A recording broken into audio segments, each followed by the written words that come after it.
Sitting job చేసేవాళ్ళు, చదువుకునే వాళ్ళకి ఒకటే అడ్వైస్ ఏంటంటే ప్రతి 20 minutes to half an hour ఒకసారి లేచి ఒక 2-3 స్టెప్స్ వేసుకొని చేయటము. మూడోది కంటిన్యూస్గా 1 hour పైన ఎప్పుడు కూడా కూర్చోవద్దని చెప్తాము.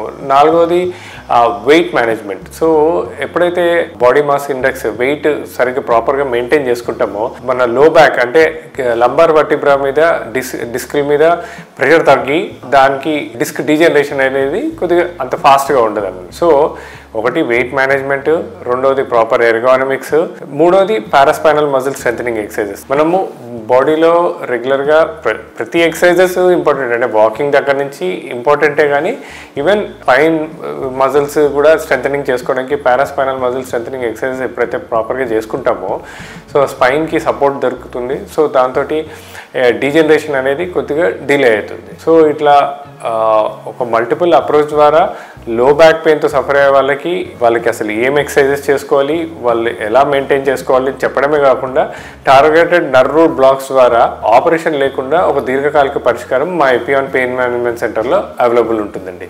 Thank you.